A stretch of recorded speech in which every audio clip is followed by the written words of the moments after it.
دم باش تماشاوان نیجا ام به تیگینا هفته لپیش بریوانه و هفته امیر سر تیگینا نتوه بسکنن نتوه مجارکه کو تیرا خواه شیلویه جلبرا گله کی گرینگه کو مروف در حق و مجاره ده هشیار و بتوازیم با جواکن روژا ما ایرو به پرانی جواکن نتوه بوینه هر چو قاسی کومن مارجینال این نبونه نتوه هبنجی به پرانی جواک نتوه نه هما بیجا فرده کی نتوه خو نبه نمایه دوی مروف نتوه بوینه وکر روشک خوزایی یا جواک بفکره تواهی دیروکا شهرستانیان نتوه وکر کریز بتنه دی سیستم کپیتالیست ده قیمتک خویا مزن چه بویه یا راستی لسر ناوی نتوه سپیکولاسیون خطرناک فلاکت مزن آماده کرنه نتوه وکر تیگین او شوی جواک یک کلان قبیله و عشیرین خزمکو پشتی آوای قوم گل آجی ملت او خو هری زده لسر هفشبیا زمان و چانده کاراکتریزد که جواکن نتوهی لگوری جواکن قبیله و قومان بهتر خودی حجمکی برفرهن و بهتر جور به جوریان دگرن ناواخوا لو ما جکومن مروان ام به تیکیلین سست به هف و گریدای پیکتین جواکن نتوهی زیده تر دیارده که سردمامه اگر مروف ویب آوائی که گشتی بدن از کرن مروف دکاره ببیجه او کوما کسین خودی ذهنیت که هف پارن آنگو دیارده که با آوائی که ذهنی هیا لو ما هبونه که مجرد و خیالیه ام جویره دکارن نتویا بچانده پیناسکری جی ببیجن جالی جواکناسیه و داناسینا راست جی اوه توی جداهیا چن جنس رنگ اتنیسیته و حتی کوکا جدایا نتوی جی کنگی با آوائی که گشتی جهانا چند و ذهنیت که هفپار پیک هات او یک جبو نتوابونه قیم دکه جبو که وی داناسینا گشتیا نتوا بهتر سوفیستیک بکن تیگینن وکه نتویا دولتی نتویا حقوقی نتویا اکونومیه و نتویا عسکری چه دکن و اف نتو پرستوک کاتگورین جدانه نتویا گشتی بهز دکن مروف دکاره جوان را نتویا هز و زوره جی ببیجه یک جا ارمانجم بنگهین این مدرنیته کپیتالیست پیکانینا نتویا بهزه جبر کن نتویا بهز دوار سرمایه ده دبه خودی امتیاز دبه خودی بازار برفره درفتن میتینگری و امپریالیزمی لو ما گلکی گرینگه دوی مروف وان نتوین بهزکری وکه مدل بتنه یا نتوه نبینه حتی دوی مروف وان وکه نتوین شوون این بهز و نتوین ده خدمت سرمایه ده ببینه جخوش بر وان خصلتین خواه چعفکانیا پرسکری کانن وقتا کو جواک وکه جواک کومینال آسراتایی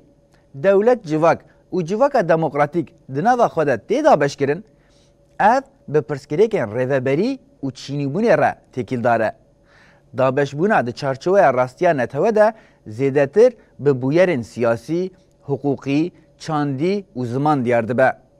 نه بتنه شیوه کی نتوه مروف دکاره بحثا شیوه گلک نتوه هم بکه و اف معنی دارتره نه نتوین لسر همان هیمی آوا کری لیبلی ممکنه کو مروف بحثا یین لسر هیمین گلک ایجهف جهه آوا بونه بکه ریبراپو مجارا نتوه ده پارازنامه پاراستنا گلکی ده ده بشا تیگیشتنه که راست لروشلاتا ناوین پرسکریک چیه و چوا پیش کرد ده به وی رنگی دنرخینه تیگین نتو و نتو پارزی ده جواک روشلاتا ناوین ده جی چاره سری زیدتر آلی وان این چاره سر نکرنه لپیشن ده دما مرکانتیلیزمه ده کپیتالیزم بازرگان کو قوناغا درکتن یا کپیتالیزم یا بسدما پیدویا به بازار نتوی جسینورن بره ین زمان بره نتو و پاشه جی نتو پارزی هات آفراندن و بوان خواستن مجاره چاره سر بکن نتو ده چارچوه سینورن زمان ده تیگیشتنا امتی کما به دینه کی وگریدایی افادت که ده جوهر خوده جی تیگینه که سوسیولوژیک ویدتر تیگینه که پولیتیکه با ارمانجن پولیتیک لسر تسکناندن di çarçoveya sînorên hîn têkûz de bersivê de daxwazên avakirina dewletê. Ji bo dewletan netew ji bingeha wê yê etnîk zêdetir bingehê wê yê polîtîk girîng e. Di lêgerîna netewetiyekê saf de jî dîsa sedemên polîtîk diyarkerin. Bêguman dibin van polîtîkayan de jî pirsgirêka bazarê diyarkere. Bazar û polîtîka mazaroka neteweyî ne. Ji aliyê sosyolojîk ve qîmeta wê bi qasî etnîsîteyê xurt nîne. Etnîsîte yek ji rastiyên xurt ên sosyolojîk e. Etnîsîte wekî qewm mîna neteweyê ye. Cudahiya qewm ji netewe ew e ku hînê aliyê wê yê bazar û polîtîkayê pêşneketiye. Li rojhilata navîn ji netewe zêdetir xwe li neteweparêziyê ba didin. Neteweparêzî ya jî milletparêzî cihê hisên dînî yên qez dibin dadigirin. Mîna ku dînekî sekuler, dunyewî be, amûra rewatiya ya herî bingehîn a dewletê ye. Bêyî dîn û milletparêziyê meşandina dewletan zehmet e. Ji xwe dîn genê dewletê ye. Milliyetparêzî jî şêweyê wê hemdem e. Li gorî roja me îro netew û netewparêzî ji bo çareseriya civakî qîmeta wê nîne. Birova jî pirsgirêk dibin netew û milliyetparêziyê de têne nixwemandin û çareseriya wan tê zehmetkirin. Ya girîng divê mirov van rastî û têgînên di tevahiya sed sala borî de jî cih negirtin, wan li gorî rastiyê wan binirxîne û rave bike. Helwestên îdeolojîk û polîtîk ên tenê xwedistpêrin netew û netewparêziyê dikarin rê li ber gelek şaşiyan vekin. Rola netewparêziyên xwegihandên şovenîzmê di şerên sed sala 19 û 20 de li ber çavan e. Dîsa bi giştî netewparêziyên rojhilata navîn û bi taybetî jî milliyetparêziya Ereb-İsraîl a di polîtîkayê de têp karanîn, diyara rê li ber çalakiyên çawa xwînrij, hesrên çavan û êşên mezin vedike. Divê mirov di xebatên îdeolojîk û polîtîk de milliyetparêziyê hiç bi kar neyne û têgîna netew jî bi qasî ku bi kêra çareserkirina pirsgirêkên civakî were esas bibîne.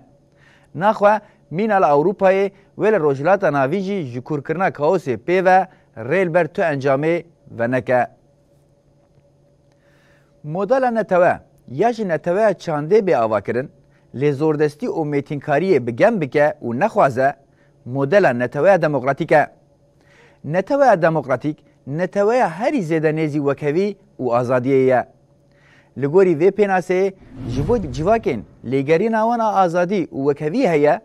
ev têgihiştina netewe ya herî di cih de ye. Em vê hefteyê li ser têgîna neteweyê sekinîn. Bimînin di nava xêr û xweşiyê de.